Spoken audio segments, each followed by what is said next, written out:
Hello, सभी को नमस्ते। पिछली क्लासों में प्रैक्टिस शुरू हो चुकी थी और आज ये प्रैक्टिस की तीसरी क्लास है। ध्यान रखना, जब सवाल में ये ना कहा जाए कि प्राकृत संख्या हो या सम क्रमागत संख्या हो या विषम क्रमागत संख्या हो, अगर ये चीज नहीं कही गई और आपको सवाल में संख्याएं दी गई हो सिर्फ ऐसे ही, तो आपको कोई सी भी संख्या बनाने की जरूरत नहीं है। वो 6 ही संख्याएं आपस में एक दूसरे का अपने उनके पास खुद का अपना एक योग हो, ऐसे ही होता है। क्योंकि योग तब बदल जाता है जब क्रमागत सम संख्या कहेगा, क्रमागत विषम संख्या कहेगा या प्राकृत संख्या कहेगा, तब योग बदलता है। अगर जिनमें से चारों में से या तीनों शब्दों में से कोई ऐसा शब्द ना हो तो आप सीधे सीधे जो संख्या दी गई होंगी उनको ही ऐसे ही योग मान लिया करते हैं।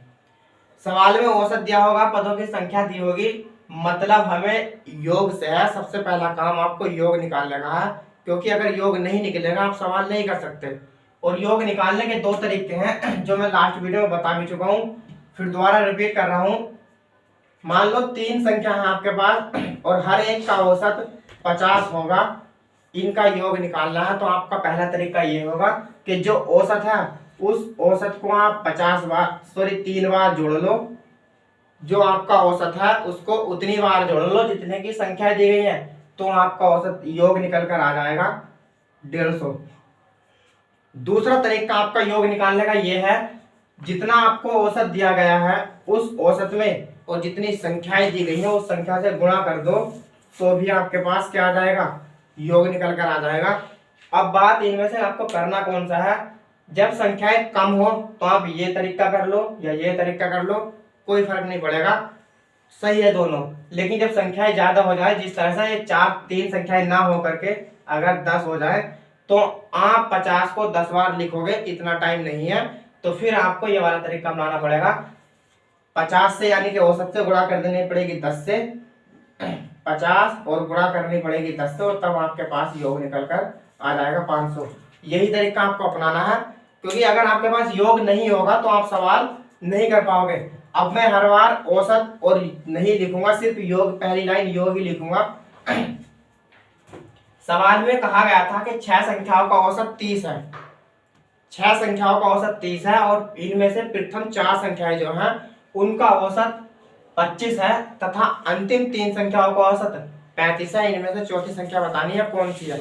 सवाल में ना क्रमागत कहा गया है, ना प्राकृत कहा गया और ना क्रमागत सम, ना विषम, कुछ नहीं कहा गया। तो आपको सिर्फ ये जो संख्या है इन्हीं संख्याओं को योग मानना पड़ेगा। पहली संख्या मान लो ए होगी, अगर दूसरी बी, तीसरी सी, चौथी डी और पांचवी ई और छठी हो जाएगी आपकी एफ। ये 6 संख्याएं थी आपस में, इनमें से ना तो क्रमागत है ना प्राकृत है, कुछ नहीं, तो सिर्फ यही आपको संख्याओं का योग होगा ऐसी। और मुझे योग निकालना है, तो योग निकालने के लिए बीच में प्लस का चिन्ह आ जाएगा। और अभी अभी बताया था योग निकालने के लिए 2 संख्याओं की जरूरत पड़ती है। या तो एक पहला होगा औसत, औसत कितना है इन 6 की 6 संख्याओं का, 30 औसत है, और संख्याएं कितनी है, 6 संख्याएं हैं टोटल, तो इनका योग निकल कर आ जाएगा 180। प्रथम ये सारी जो 6 संख्याएं थी इन सबका अगर मैं जोड़ूं तो सबको जोड़ने पर 180 मिलता है, क्योंकि इनका औसत 30 था। औसत 30 का मतलब हर एक का मान क्या होगा, 30 होगा। तो 6 संख्याओं का मान कितना होगा, 180। अब इसने कहा कि प्रथम 4 संख्याओं का औसत कितना है, 1 2 3 4, इन वाली प्रथम 4 संख्याओं का, यानी कि ए प्लस बी प्लस सी और प्लस डी, इनका औसत कितना है, 25 है प्रथम 4 संख्याओं का। तो यानी इसका मान भी 25 है, इसका मान भी 25, इसका मान भी 25 और डी का मान भी 25। अगर चारों का मान 25 25 है तो इनका योग कितना हो जाएगा, औसत गुणा पदों की संख्या बराबर 100, इनका योग हो जाएगा 100। ये 6 संख्याओं का योग है और ये 4 संख्याओं का योग है। अब उसने कहा कि अंतिम 3 संख्याओं का औसत कितना है, 35। अंतिम 3 संख्याएं कौन सी हैं, D E F, D plus E और प्लस एफ, इनका औसत अगर 35 है, हर एक का मान 35 है और मुझे योग निकालना हो तो पदों की संख्या से गुणा कर दी जाती है। तो 35 क्या कितने हो जाएंगे, 3 पंजे 15 और 3 3 और 10, 105। ये भी योग था, अब शुरुआत में जाओ, संख्याएं टोटल थी कितनी? टोटल संख्याएं 6 थी, लेकिन जब इन्हें हमने बांटा, 4 संख्याओं का औसत निकाला, योग 100 निकला, और लास्ट की 3 संख्याओं को योग निकाला तो 105। कितनी संख्याएं हो गई हैं? 4 तो ये हो गई और 3 ये हो गई। ये टोटल कितनी संख्याएं हो गई? 7। लेकिन हमें योग तो 6 संख्याओं का दिया गया था, संख्या तो 6 थी, लेकिन यहाँ बन गई 7। एक्स्ट्रा संख्या कौन सी है? वो ये वाली है, क्योंकि डी इस वाली संख्या में भी जुड़ा है और डी इन तीनों संख्याओं में भी जुड़ा है। तो ये डी 2 बार जुड़ा है, तो मान तो 2 नहीं होंगे, मान 1 ही होगा। 3 4 का योग ये है 100 और 4 3 का योग ये है 105। अगर मैं बात करूं कि इन सातों संख्याओं का योग, 7 संख्याओं का योग टोटल कितना हो जाएगा? 4 का योग है 100 और 3 संख्याओं का योग है 105। टोटल 7 संख्याओं का योग कितना हो जाएगा? 205। हमें चौथी संख्या बतानी थी, कौन सी है आप बताओ। अगर मैं 7 संख्याओं के योग में से 6 संख्याओं का योग घटा दूं तो क्या एक संख्या बचेगी? तो एक चौथी संख्या कौन सी होगी? 7 संख्याओं के योग में से 6 संख्याओं का योग 180 घटा दो, 7 में से 6 का मान घट जाएगा तो बचेगा कितना? 1 का मान बचता है, तो कितना बचेगा? 25। चौथी संख्या कौन सी थी? वो चौथी संख्या 25 थी, यही उसने मालूम किया गया था। इसमें ये मैंने ABC प्लस में लिखा, ABCD प्लस में लिखा, ये चीज प्लस में लिखी और ये संख्या है। ये चीज मैंने लिखी सिर्फ समझाने के लिए, और आप कंपटीशन में हो, आप अच्छी तरीके से जानते हैं आपको इसमें से क्या छोड़ना है और क्या लिखना है। ये आप काम आप खुद करना, मुझे समझाना होता है तो मुझे इसलिए सारी चीज खोल के लिखनी पड़ती है। आप अपनी मर्जी से जहां से आप काट सकते हो, जहां जो चीज छोड़ सकते हो वो कर सकते हैं आप।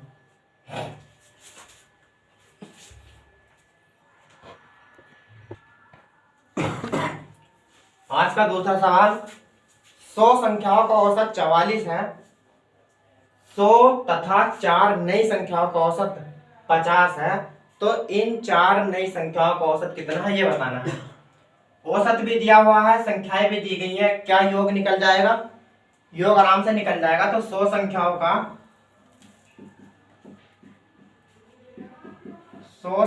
योग क्या होगा? 100 संख्याओं का योग कितना होगा? 44 की, यानी कि औसत की गुणा संख्याओं से कर देंगे, तो 44 गुणा 100 बराबर 4400। और ये काम आपको नहीं करना, आपको सिर्फ पेपर में क्या लिखना होगा। जब पेपर में सवाल आएगा तो आप इतनी कैलकुलेशन दिमाग में कर सकते हैं, ना तो आप ये लिखेंगे 100 संख्याओं का योग कितना है, सिर्फ आपको पता होगा कि योग कैसे निकलता है, तो आप सिर्फ औसत की और संख्याओं की गुणा कर देना, और ये गुणा भी आप कैलकुलेशन अपने माइंड में कर सकते हैं, और सिर्फ संख्या लिखनी क्या होगी? 4400। ये सारा लिखने में आप टाइम गवाएंगे नहीं, मुझे समझाना तो मुझे इसलिए लिखना पड़ेगा। 4400 हो गया। अब उसने कहा कि 100 तो ये पहली वाली थी और 4 नई और जोड़ी गई है, संख्या कितनी हो गई? 104। अब 104 संख्याओं का औसत 50 है, तो इन 104 संख्याओं का योग कितना होगा? अब संख्या होगी 104 और इनका योग कितना हो जाएगा? 50 औसत है, संख्याएं टोटल कितनी बन गई? 104। जीरो इनसे गुणा करेंगे तो जीरो तो ऐसे आ जाएगा, 5 चौक 20 और 5 का ना 5, कितना आ जाएगा? 104 संख्याओं का योग 5200। अब उसने नई 4 संख्याओं का औसत मालूम किया है, ना कि योग। आप मुझे बताओ, अगर मैं 104 संख्याओं के योग में से 100 संख्याओं का योग निकाल दूं, कितनी संख्याओं का योग बचता है? 104 संख्याओं के योग से अगर 100 संख्याओं का योग निकल जाता है तो कितनी संख्याओं का योग बचेगा? 4 संख्याओं का। तो नई 4 संख्याओं का योग, 4 संख्याओं का योग कितना होगा? 5200 में से आप 4400 घटा दोगे तो कितना बचेगा? 4400 घटा दोगे 5200 में से, तो 4 संख्या का योग कितना बचेगा आपके पास? 800 बचेगा। यानी कि इन 4 संख्याओं का योग 800 है। लेकिन आप बताओ, सवाल में बताना क्या है? 4 संख्याओं का औसत, और औसत बराबर क्या होता है? पदों का योग बटे पदों की संख्या। क्या ये 800 इन 4 संख्या का योग नहीं है? योग तो है। औसत निकालने के लिए हमें पदों का योग चाहिए और पदों की संख्या। पदों का योग आप इस 800 को तोड़ करके लिख लो तब भी योग होगा, और हम एक जगह लिख लेते हैं तब भी योग कहलाता है। तो योग तो हो गया हमारे पास 800, और संख्याएं कितनी है 4। अगर मैं इससे भाग कर दूं तो औसत कितना निकल कर आ जाएगा। औसत का मतलब इन चारों संख्याओं में से प्रत्येक का मान कितना होना चाहिए 200 होना चाहिए, तब जाकर के योग 800 बनेगा। आंसर इसका आपका क्या आ गया 200।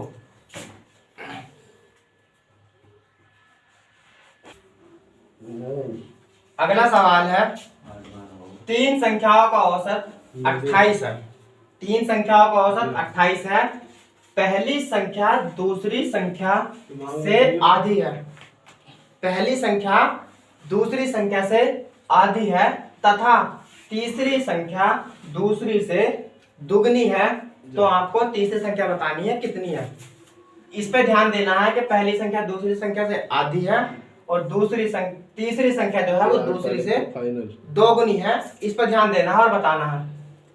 संख्याएं कौन सी है ये भी नहीं पता, पहली हो या दूसरी हो क्या पता नहीं, कुछ नहीं। तो मैं पहली संख्या मानता हूं, ये रही पहली संख्या, और एक दूसरी संख्या ये है, और तीसरी संख्या मान लो ये है। मान लो कुछ भी मान सकते हैं, मैथ है और मैथ में बिना माने सवाल कोई हो नहीं सकता। जब तक आप मानोगे नहीं तो सवाल नहीं होगा। कुछ ऐसे सवाल है जो नहीं होंगे, बिना मानने हो जाएंगे, लेकिन कुछ ऐसे होते हैं जो मानने ही पड़ते हैं अपनी तरफ से। तो ये संख्या पहली दूसरी तीसरी। अब इसमें ये कहा है, कंडीशन देखो इनकी कैसे कैसे है। पहली जो संख्या है वो दूसरी संख्या से आधी है। पहली संख्या दूसरी संख्या से आधी है। तो बताओ, अगर मैं इसे थोड़ा सा घुमाकर इस लाइन को कहूं तो मैं क्या मैं ये कह सकता हूं कि दूसरी संख्या पहली संख्या से दोगुनी है। क्योंकि जब पहली संख्या को दूसरी संख्या से आधी बताया गया है तो इसका मतलब ये होगा कि दूसरी संख्या पहले से क्या होगी दोगुनी होगी। अगर दूसरी संख्या पहले से दोगुनी होगी तो इसका मान दोगुना होगा और इसका मान क्या होगा इससे कम होगा, तभी तो ये आधी बनेगी। और तीसरी लाइन में कहा कि तीसरी संख्या दूसरी से दोगुनी है। आप बताओ, अगर ये दोगुनी पहली संख्या से हो रही है, अगर मैं पहली संख्या x मानता हूं, पहली संख्या x मान ली, और ये दोगुनी हो रही है तो ये कितनी होगी 2x।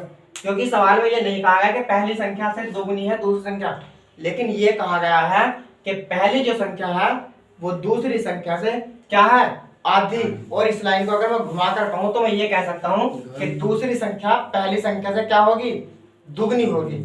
यहाँ क्योंकि ये आधी बन गई और ये क्या होगी इससे, पहली संख्या x हो गई, दूसरी संख्या 2x हो गई। हमारी अभी तक एक लाइन क्लियर हुई है। तीसरी लाइन में कहा कि तीसरी संख्या दूसरी से दोगुनी है। तो बताओ, तीसरी संख्या अगर दुगनी होगी, ये कितनी है 2x, तो वो कितनी होगी दोगुनी, का मतलब 4x होगी। ये होगी संख्या 4x। अब मुझे संख्या तीनों मिल चुकी है। तीनों संख्याओं को मैं जोड़ रहा हूं, x plus 2x plus 4x। ये बताओ तीनों संख्या का योग हुआ। अगर ये तीनों संख्या का योग है, चिन्ह बराबर का लगा हुआ है, तो यहाँ भी क्या आना चाहिए संख्याओं का योग आना चाहिए। और संख्याओं का योग के लिए आपको औसत की जरूरत है और फिर संख्याएं कितनी है उसकी जरूरत है। तो 28 का कितना हो जाएंगे 28 या 84। 4x ये है, 2x ये है और 1x ये हो गया। 4 2 6 और 1 7x। तो 7x बराबर 84। तो 7 से काट लेंगे 84 में कितनी बार कटेगा 7 का ना 7 और 7 दूनी 14, यानी कि x बराबर 12 आ चुका है हमारा। मान हमें किस चीज का चाहिए, मान हमें तीसरी संख्या का चाहिए। और तीसरी संख्या कितनी है, तीसरी संख्या 4x है, यानी कि 4 और x के स्थान पर रख सकते हैं हम 12। कितना आ जाएगा, तीसरी संख्या 48 थी। अगर वो दूसरी संख्या मालूम करे तो दूसरी संख्या 24 हो जाएगी और पहली संख्या 12 हो जाएगी। यहाँ से आप काफी सवाल बना सकते हैं कि पहली और तीसरी संख्या का अनुपात भी बन जाएगा, दूसरी और तीसरी संख्या का अनुपात बन जाएगा, या फिर इनका गुणनफल बन सकता है, योग बन सकता है, कुछ भी मालूम कर सकता है। तो फिलहाल उसने तीसरी संख्या मालूम की थी, तीसरी संख्या आ जाएगी 48 आ जाएगी।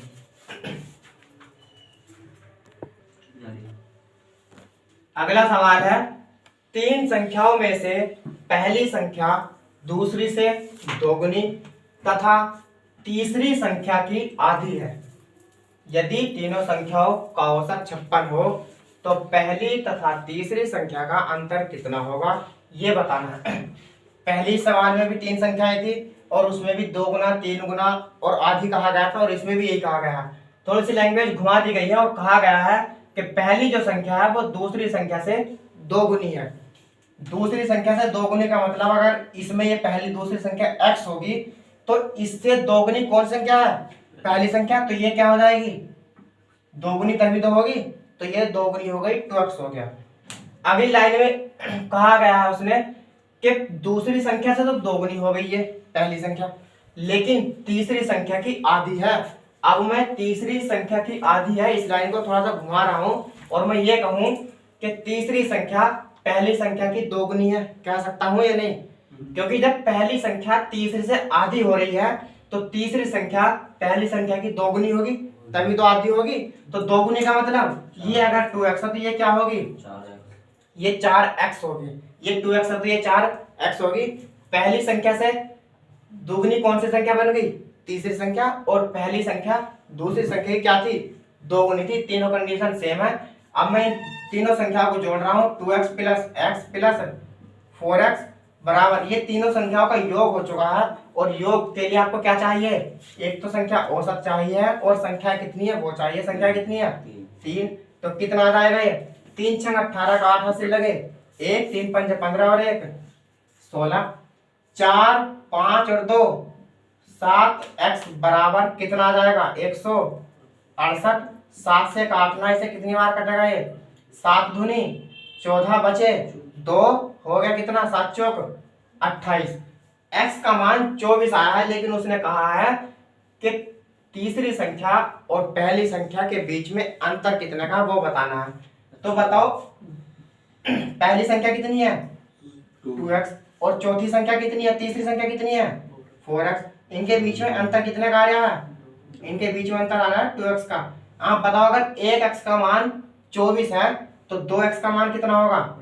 यानी कि 1x बराबर अगर 24 है तो 2 से गुणा इधर कर दो और 2 से गुणा आप इधर कर दोगे तो कितना आ जाएगा? 2x बराबर क्या आ जाएगा? 48, जो आपका आंसर पूछा गया था।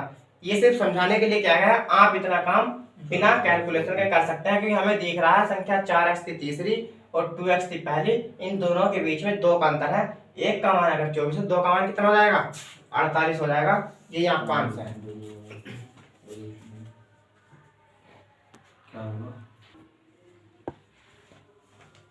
सवाल अगला है, 6 प्रेक्षणों का औसत 12 है तथा एक नए प्रेक्षण को सम्मिलित किए जाने पर औसत 1 कम हो जाता है। 7वां प्रेक्षण कितना है ये बताना है। इसमें क्रमागत नहीं, कुछ नहीं है, सिर्फ 6 प्रेक्षण दिए गए थे और उन सबका औसत था 12, यानी कि हर प्रेक्षण का मान 12 था। तो 6 प्रेक्षणों का मान कितना होगा टोटल का? तो इनका योग कितना हो जाएगा? 6। सबसे पहला काम आपको सिर्फ योग निकाल लेगा, 6 प्रेक्षणों का योग। और योग के लिए आप मुझे बताओ, अब तक तो ये रट चुका होगा आपके दिमाग में भी कि औसत चाहिए होता है और पदों की संख्या, चाहे प्रेक्षण हो, नाम चेंज हो सकते हैं लेकिन संख्या सेम रहेगी। प्रेक्षण कह दिया गया है तो यहाँ 6 प्रेक्षण है, यानी कि पद 6 है। 6 से गुणा करते हैं, कितना आ जाएगा? 12 छंग 72, यानी कि 6 प्रेक्षणों का योग जो था वो 72 था। अब उसने कहा कि एक प्रेक्षण सम्मिलित किया गया, तो बताओ अगर 6 में एक प्रेक्षण और आ जाएगा, कितने हो जाएंगे? 7 प्रेक्षण हो जाएंगे और औसत 1 कम हो जाता है। तो बताओ पहले औसत कितना था? पहले औसत 12 था, अगर 1 कम हो गया तो अब कितना होगा? 11। औसत अब 11 बचा है, तो 7 प्रेक्षणों का अगर मैं योग निकाल लूं तो योग के लिए औसत चाहिए। औसत कितना बच रहा है 7 के लिए? 11। और संख्या कितनी हो गई? अब संख्या हो गई 7, 11 सत्ते 77। और आपको बताओ वो बताना है जो नया प्रेक्षण आपने जोड़ा था। टोटल 7 प्रेक्षणों का औसत अगर 77 है और 6 प्रेक्षणों का योग कितना हो गया? 72। अगर मैं 7 में से 72 का मान निकाल दूं 6 का, कितने का बचेगा? 1 का, क्योंकि 7 के योग में से मैं 6 का योग निकालूं तो 1 का योग बचेगा। तो 7वां प्रेक्षण जो होगा हमारा, 7वां प्रेक्षण बराबर 77 माइनस 72 बराबर 5। 7वां प्रेक्षण क्या था? वो 7वां प्रेक्षण 5 था।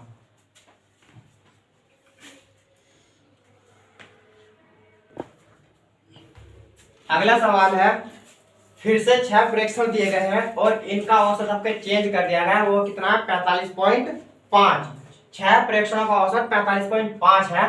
इस बार भी एक नया प्रेक्षण सम्मिलित किया गया और औसत जो हो गया कितना हो गया 47 औसत हो गया। आपके ना तो कम कहा ना बढ़ती कहा, सिर्फ औसत दे दिया गया कि इतना हो चुका है। पहले 45.5 था, अब 47 हो गया, कुछ बढ़ गया। तो नया प्रेक्षण क्या है वो बताना है। फिर से वही योग निकालना है 6 प्रेक्षणों का जो आप अभी तक निकालते आए हो, जिस तरह से 6 प्रेक्षणों का योग। और योग के लिए आपको औसत चाहिए 45.5 और प्रेक्षण हो या संख्या हो कुछ भी हो, वो कितने पद है, वो पद है कितने 6, इन दोनों की गुणा करने पर कितना आ जाएगा। इस 45 के बटे में 5 है, तो मैं यहाँ अगर मैं 10 लिख लूँ क्योंकि ये पॉइंट हटाना है मुझे, तो ये पॉइंट हट जाएगा, 10 आ जाएगा। 5 से काट लो इसे, 5 दूनी 10 और 5 नम 45 और 5 का ना 5, 2 से काट लेंगे हम 6 को 3 बार कट जाएगा, तो ये कितना बचेगा 3 का ना 3 और 3 नम 27। यानी कि इन 6 प्रेक्षणों का योग जो हुआ वो कितना हो गया 273 योग हो चुका है। कैलकुलेशन आप अपने हिसाब से कर लेना जैसे भी करना चाहो। अब इसमें एक नया प्रेक्षण और सम्मिलित किया गया। प्रेक्षण कितने हो गए, क्योंकि एक नए जोड़ने में प्रेक्षण हो गए अब 7। तो इन 7 प्रेक्षणों का अगर मैं योग निकालूं तो योग के लिए औसत और 7 जब नया प्रेक्षण सम्मिलित किया गया था तब औसत हो चुका है आपका कितना 47 और प्रेक्षण कितने बन गए, पहले 6 थे, एक जोड़ दे गए, अब बन गए 7। तो ये योग हो गया। 7 की और 47 की गुणा करो, 7 7 और 49 का 9 हासिल लगे 4 और 7 चौक 28 और 4 32। यानी कि 7 जो प्रेक्षण थे उनका योग था 329 और 6 प्रेक्षण जो थे उनका योग था 273। ये 7 का योग है और ये वाला जो है योग 6 का योग है। आपको 7वां प्रेक्षण बताना है, तो आप अगर 7 प्रेक्षणों में से 6 प्रेक्षण घटा दो, कितने प्रेक्षण बचेंगे, एक प्रेक्षण बचता है और वही उसने मालूम किया गया है। तो 7वां या नया प्रेक्षण उसने मालूम किया, तो नया प्रेक्षण कितना हो जाएगा। 7 प्रेक्षणों के योग में से 329 में से आप 6 प्रेक्षणों का योग यानी कि 273 घटा दोगे तो आपके पास कितना बचेगा, नया प्रेक्षण बचेगा। वो कितना आएगा घट करके, 9 में से 3 जाएंगे 6 बचेगा और 2 में से 7 जा नहीं सकता, तो आप इधर से हासिल लोगे 12 हो जाएगा। 12 में से 7 जाएगा, 12 में से 7 जाएगा तो कितना बचेगा 5। यहाँ 2 बचा और 2 में से 2 जाएगा, कुछ नहीं बचता है। तो 7वां नया प्रेक्षण कौन सा बचा, 56 था वो नया प्रेक्षण। यही आपका आंसर है 56। अगला सवाल है, 3 संख्याओं में से दूसरी संख्या पहली की दुगनी और तीसरी की 3 गुनी है। पहली की तो 2 गुनी है और तीसरी संख्या की वो 3 गुनी है। यदि तीनों का औसत 44 हो, यदि तीनों का औसत 44 हो तो इनमें सबसे बड़ी संख्या कौन सी है वो बतानी है। संख्याएं 3 थी, पहली संख्या मान लो 1 हो गई है और ये संख्या 2 हो गई और ये संख्या हो गई 3। अब इसमें इनकी कंडीशन है कि किसको संख्या को क्या मानना है, इसे 2 मानना है, इसे 4, इसे 6, जैसे भी इसमें सवाल में कहा गया। तो दूसरी संख्या पहली संख्या की क्या है, 2 गुनी है। पहली की यानी कि इस वाले की तो 2 गुनी बनेगी, लेकिन इस वाले की क्या बनेगी, वो 3 गुनी बनती है इस वाली संख्या की। तो आपको वे संख्याएं माननी है जो आपकी संख्या बटे में ना हो, क्योंकि x मान लो, 2x मान लो, 3x मान लो, ऐसा भी कर लो, लेकिन बटे में संख्या बचने से बचा करो, ताकि अगर बटे में संख्या मानते हो तो थोड़ी सी कैलकुलेशन बढ़ जाती है। चाहे संख्या थोड़ी सी बड़ी हो जाए लेकिन बटे में ना पहुंचे, तो आप ऐसी संख्या मानना करो। अगर मैं ये वाली संख्या पहली संख्या 3x मानता हूं, पहली संख्या 3x मान रहा हूं, कुछ भी मान सकते हैं मानना को, कि मुझे बटे से बचना है। पहली संख्या मैंने 3x मान ली, तो बताओ दूसरी संख्या पहली की 2 गुनी, तो ये दूसरी संख्या की क्या होगी फिर। अगर ये 3x है और ये वाली संख्या इससे दुगनी है तो ये क्या होगी 6x होगी। 6x पहली लाइन ये वाली कंप्लीट हो चुकी है। अब इसने दूसरी संख्या के बारे में कहा है अगली लाइन में भी कि दूसरी संख्या तीसरी की 3 गुनी है। तीसरी की क्या है 3 गुनी। 3 गुनी का मतलब ये वाली संख्या 3 गुनी हो रही है किससे, इस वाली संख्या से। तो क्या ये वाली संख्या इससे आधी होगी, यानी कि 1/3 होगी, नहीं होगी, क्योंकि ये वाली जो तीसरी संख्या है वो इस संख्या से 1/3 होगी, तब जाकर के ये 3 गुनी बनी होगी। तो ये वाली संख्या क्या होगी फिर, इस 6x का 1/3 कितना बनता है, कितना बनेगा 2x, यानी कि ये तीसरी संख्या क्या होगी, वो तीसरी संख्या 2x होगी। अब देख लो, तीसरी संख्या से ये संख्या 3 गुनी है, क्योंकि ये 2 है तो ये क्या होगी, 2 तिया 6, 3 गुनी बन गई। और ये दूसरी संख्या पहली संख्या से क्या है, दुगनी है, तो ये 3x है, तो ये क्या बन गई, 6x, यानी कि 2 गुनी हो गई। तो हमारी ये दोनों लाइन कंप्लीट हो चुकी है, संख्या हमें मिल चुकी है। अब मैं इन संख्याओं का योग निकालना हूं, तो 3x plus 6x plus 2x, आप कुछ भी मान सकते हैं, बस संख्या वो मानना ताकि संख्या बटे में ना जाए, बटे से बचने के लिए। ये तीनों संख्याओं का योग हो चुका है। आप मुझे बताओ योग के लिए किन दो संख्याओं की जरूरत पड़ती है, एक तो औसत की और एक पदों की संख्या की। औसत कितना है इनका, औसत 44 है, और संख्याएं कितनी है टोटल, 1 2 3, संख्या कितनी है, संख्याएं 3 है। ये मत गिनना कि 2x 6x और 3x, संख्याएं 3 है, 1 2 3, 3 से गुणा कर दो, कितना आ जाएगा, 3 चौक 12 और 3 चौक 12 और 1 13। ये योग बन चुका है। 2x और 6x 8x और 3x कितना जाएंगे, 11x, और बराबर कितना बच रहा है, 132। 11 से हम काटेंगे, कितनी बार कटेगा ये, 11 ही का ना 11, और बचेंगे कितना, 2 बचेंगे, और ये कितना हो जाएगा, 22, और 11 दूनी 22।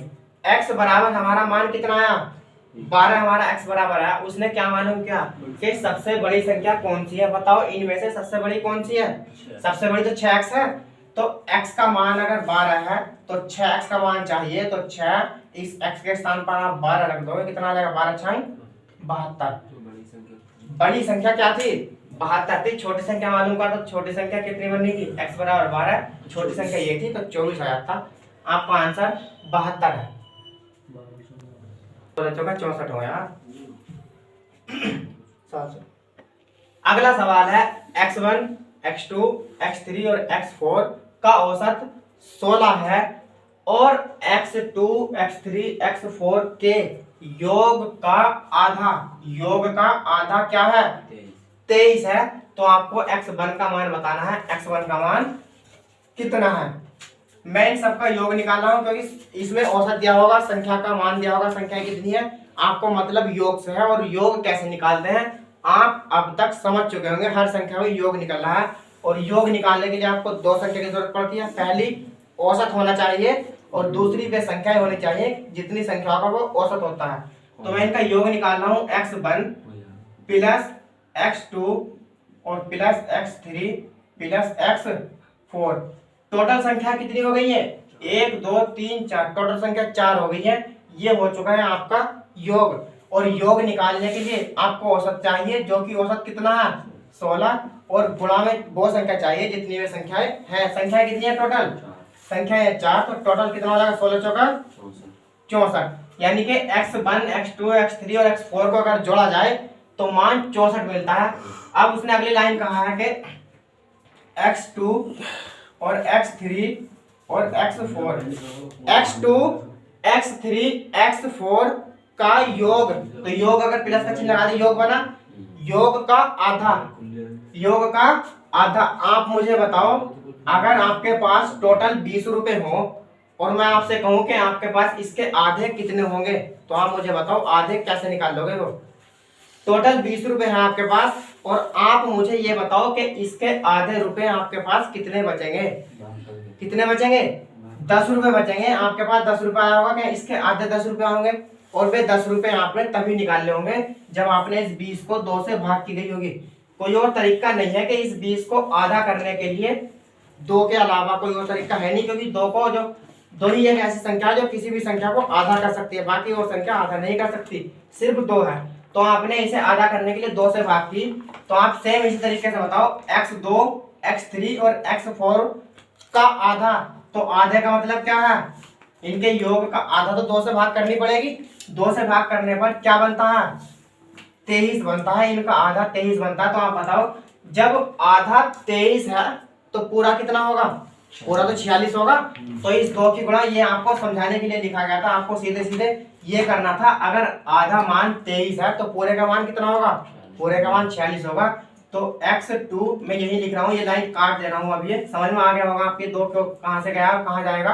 तो यहाँ गुणा हो जाएगी, 23 दूनी 46, x2 x3 x4 तीनों का योग कितना हो चुका पूरे का योग हो गया 46, क्योंकि आधे का योग था 23 तो पूरे का योग हो जाएगा 46। अब आपको x1 का मान निकालना है। आप मुझे बताओ x1 से लेकर x4 तक का मान कितना है 64। x1 से लेकर x4 तक का मान 64 है। अगर मैं ये x2 x3 x4 का मान ये घटा दूं इस पूरे में से तो क्या x1 का मान बचेगा, क्योंकि यहाँ पर x1 ऐसे ही है और x2 x3 x4 इसके बराबर कितना है 46। तो मैं इस वाले संख्या के बराबर प्लस में 46 लिख सकता हूँ और टोटल योग कितना है इसका 64। तो x1 बराबर कितना बचेगा, ये 46 इधर प्लस में है उधर जाएगा तो माइनस में बच जाएगा 64 माइनस के 46। तो x1 बराबर कितना बचेगा 14 में से 6 जाएंगे 14 में से 6 जाएंगे 8 बचेगा और 5 में से 4 जाएंगे 1 बचेगा। x1 का मान कितना आ गया, x1 का मान 18 है जो आपसे मालूम किया गया था x1 का मान कितना है। अगला सवाल है 5 संख्याओं का योग 555 है। इस बार ऑलरेडी योग दे दिया, आपको योग निकालने की जरूरत नहीं है। 5 संख्याओं का योग 555 है। प्रथम 2 संख्याओं का औसत 75 है तथा तीसरी संख्या इसने 115 दी है। तीसरी संख्या 115 दी है यानी कि संख्याओं को मान बांट दिया है इसने। तीसरी संख्या 115 दे दी है। अंतिम 2 संख्याओं का औसत कितना है। और आप बताओ 2 संख्याओं का अंतिम औसत चाहिए तो पहले औसत निकालने के लिए अंतिम 2 संख्याओं का योग चाहिए या नहीं, क्योंकि औसत बराबर पदों का योग चाहिए होता है पदों की संख्या। पद तो है हमारे पास 2, लेकिन जब तक आप उनका योग नहीं निकाल लोगे औसत नहीं निकाल सकते। तो मैं औसत निकालने की कोशिश कर रहा हूँ। औसत कैसे निकालना है लास्ट की 2 संख्याओं का। इस बार 5 संख्याओं का योग उसने दे दिया। 5 संख्याएं मान लो, एक ए थी और एक बी सी प्लस डी और प्लस ई। इन 5 का योग उसने ऑलरेडी दे दिया है। कितना है 555। अब पे तुम्हारी एक लाइन कम कर दी गई जो गुणा करने वाली थी वो 555 इनका योग दे दिया गया। उसने कहा कि प्रथम 2 संख्या कौन कौन सी है ए प्लस बी। तो ए प्लस बी अगर इनका औसत ए प्लस बी इन दोनों का औसत 75 है। 75 का मतलब इसका मान भी 75 है और इसका मान भी 75 है। तो दोनों का कुल मान कितना होगा, दोनों का कुल मान होगा 75 गुणा 2, क्योंकि ये दोनों मैंने जोड़ दिए हैं और योग होता है औसत गुणा पदों की संख्या। औसत और पदों की संख्या 2, तो इन दोनों का मान हो गया 150। ए प्लस बी 5 का योग था 555, इनमें से ए प्लस बी का योग मिला 150 और तीसरी संख्या उसने दी है। और तीसरी संख्या है कौन सी इसमें सी। तीसरी संख्या सी है और इसका मान दिया उसने 115। आप बताओ ए बी का मान भी है सी का मान भी है। अगर इस पूरे के 5 संख्याओं के मान में से मैं इन तीनों का मान निकाल दूं क्या ये दोनों का मान बचेगा, बचता है या नहीं।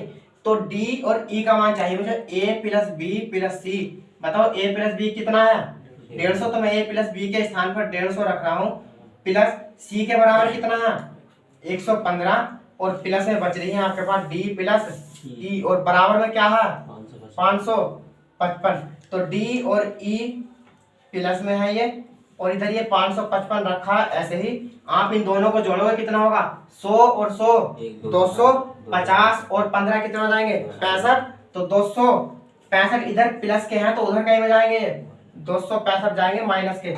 तो डी प्लस ई बराबर कितना बचेगा 5 में से 5 जाएगा 0 बचेगा। इस 5 में से ये 6 नहीं जा सकता तो इधर से हासिल लेंगे 15 में से 6 जाएंगे 9 बचेगा। यहाँ बचता है 4 और 4 में से 2 जाएंगे तो 2 बचता है। आपके पास D और E दोनों का योग 290 आ चुका है और आपको औसत निकालना है। तो औसत बराबर कितना होता है, औसत बराबर होता है योग और बटे संख्या। संख्या मैंने बाकी छोड़ दिया, पदों का योग होगा और पदों की संख्या। पदों का योग कितना है D प्लस ई, क्योंकि उसने अंतिम 2 संख्या मालूम की थी और अंतिम 2 संख्या D है और E है। तो इन दोनों का योग तो हमें ऑलरेडी मिल चुका है 290। और बताओ पद है कितने टोटल, ये पद तो 2 ही है, एक ये है और एक ये है। तो 2 से आप भाग कर दोगे तो कितना आ जाएगा 2 ही का ना 2 और 9 में भाग करेंगे 2 चौक 8 और 2 पंजे 10। तो अंतिम 2 संख्याओं का औसत D प्लस E का औसत कितना आ जाएगा इनका 145। ये हो गया आपका औसत। D का और E का औसत आ जाएगा आपका 145। ठीक हुआ। अगला सवाल है 5 क्रमागत प्राकृत संख्याओं का औसत m है। इस बार कोई संख्या नहीं है, यानी कि औसत कोई ऐसी संख्या नहीं है जो गणित में लिखी हुई है, सिर्फ अचर या चर पद में दिया गया है, m दिया गया है। 5 क्रमागत प्राकृत संख्याओं का औसत m है। यदि अगली 3 ठीक इसी प्रकार जैसी आपने 5 संख्या निकाली थी क्रमागत, ठीक उसी से अगली 3 संख्याएं और इसमें मिला दी गई इन पांचों में, तो संख्याएं बनी 8। तो उन 8 संख्याओं का औसत m से कितना अधिक है, यानी कि इस m से कितना अधिक होगा उन 8 संख्याओं का औसत। 5 का औसत तो m था, लेकिन जब 3 संख्या और मिला दी जाएंगी तो वो मान इस m से कितना अधिक हो जाएगा, ये बताना है। और इसमें संख्या ध्यान देने वाली बात यह है कि इसमें कहा गया है कि क्रमागत और प्राकृत। क्रमागत प्राकृत संख्याएं वे संख्याएं कहलाती हैं जो 1 से शुरुआत होती है और अंतर 1 का चलता है, उसमें 1 2 3 वे संख्या क्रमागत होती है। लेकिन आप अपनी तरफ से यहाँ पर 1 2 3 4 और ये 5 नहीं मान सकते। ये इसलिए नहीं मान सकते क्योंकि आप कहीं ना कहीं बाद में जाकर के इन दोनों सबको 5 संख्या को जोड़ दोगे। इसको 5 4 9 3 12 14 और 1 15 इन सबको जोड़ दोगे, और जहां आपने ये जोड़ दिया वहीं आपका आंसर गलत हो जाएगा। तो इसलिए आपको सीधे सीधे डायरेक्ट ये संख्या नहीं माननी पड़ेगी। ये संख्या अगर आप ध्यान रख सकते हैं कि इन्हें नहीं जोड़ना हो तो आप मान सकते हो, लेकिन ये संख्या अगर आप सीधे सीधे मान लोगे तो आप कहीं ना आप आगे जाकर के जोड़ दोगे, और जोड़ देंगे जहां पर वहीं सवाल गलत हो जाएगा। अब मुझे क्रमागत संख्या बनानी है प्राकृत संख्या। पहली मान लो, कोई सी मान सकते हैं हम। पहली हुई, दूसरी, तीसरी, चौथी, 5 संख्याएं दी हैं फिलहाल, और 5वीं संख्या। आप मुझे बताओ, मैंने पहली संख्या 1 मान ली, पहली संख्या में 1 मानता हूं, क्रमागत हो गई शुरुआत, क्योंकि प्राकृत संख्याओं की शुरुआत 1 से होती है। अगली क्रमागत जो संख्या और प्राकृत संख्या कौन सी बनेगी बताओ मुझे। पहली तो 1 हो गई, और अगली क्रमागत और प्राकृत संख्या बतानी है कौन सी होगी वो। 1 के बाद तो 2 ही आता है, और 2 बनाने के लिए क्या इसमें 1 जोड़ना पड़ेगा, तभी तो 2 बनेगा। तो दूसरी संख्या बन गई ये वाली 1 + 1। ये सिर्फ जोड़ना नहीं है, सिर्फ मैं बता रहा हूँ, ये लिखना ऐसे ही है प्लस में। आप इसे 2 कह सकते हो, 2 बन जाएगी ये प्राकृत, लेकिन फिलहाल ऐसे ही लिखो।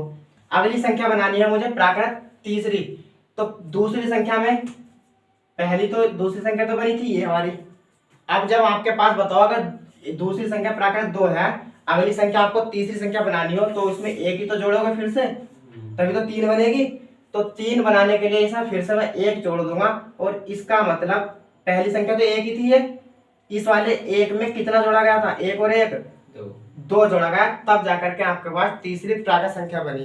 ठीक, चौथी संख्या इसी तरीके से बनानी है। तो तीसरी संख्या क्या है हमारे पास, 1 + 2, और मुझे अगली प्राकृत संख्या बनानी है, तो फिर से मैं 1 जोड़ दूंगा, तो कितना हो जाएगा। पहली संख्या तो 1 थी, और इस 1 में आपने कितना जोड़ा, 2 और 1 3 जोड़ा, तब जाकर के अगली प्राकृत संख्या बनी।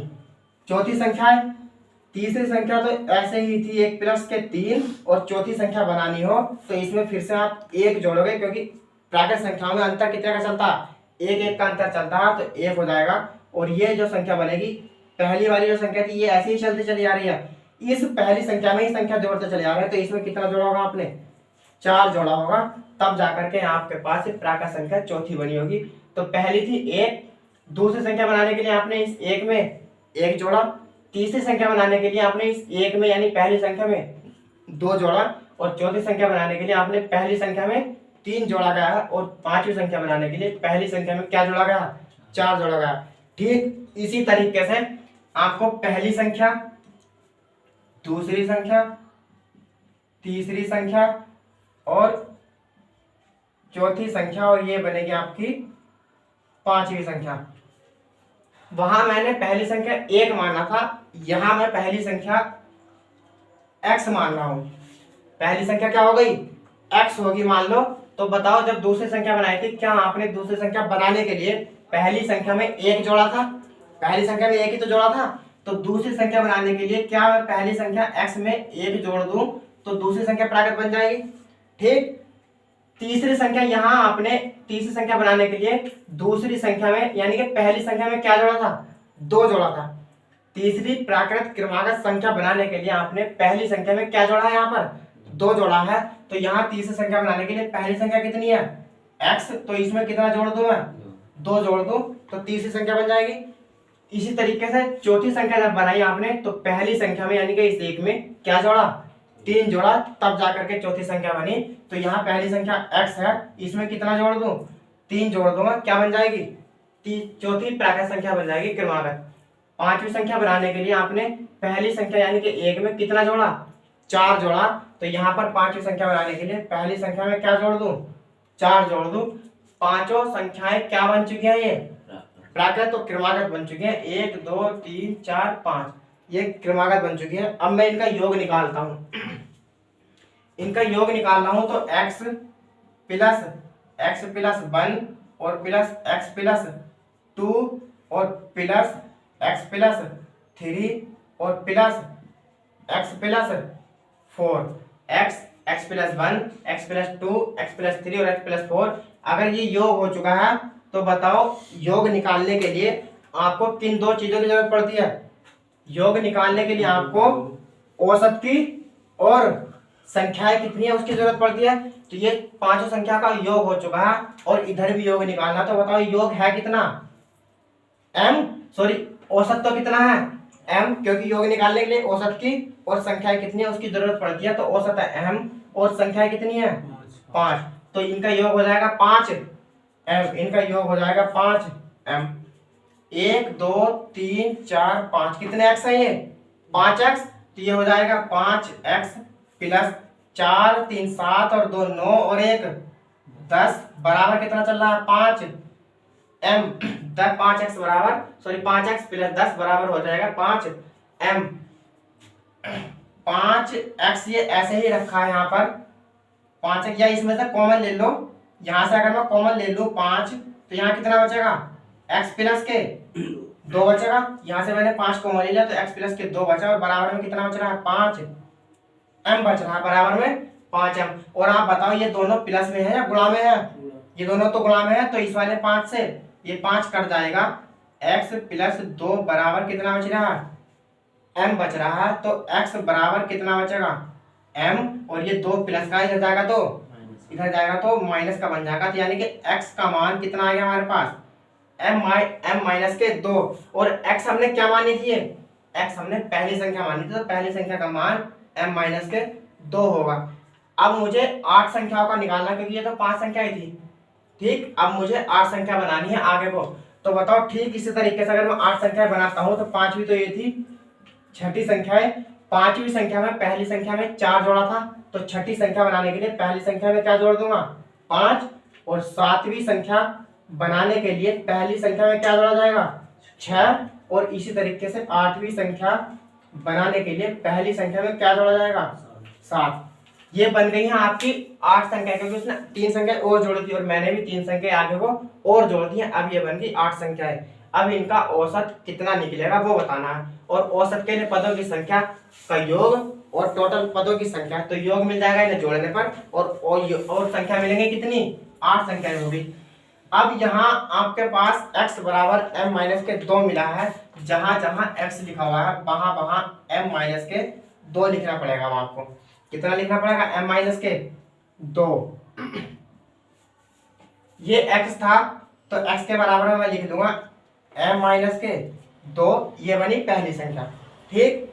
x प्लस 1 दूसरी संख्या थी, तो x के स्थान पर मैं m माइनस के 2 लिखूंगा, यानी कि m माइनस के 2 x के स्थान पर हो गया, और प्लस में 1 चल रहा है, तो माइनस के 2 में से 1 जाएगा, कितने बचेंगे 1 बचेगा, तो यहाँ बचेगा m माइनस के 1, ये बनी दूसरी संख्या।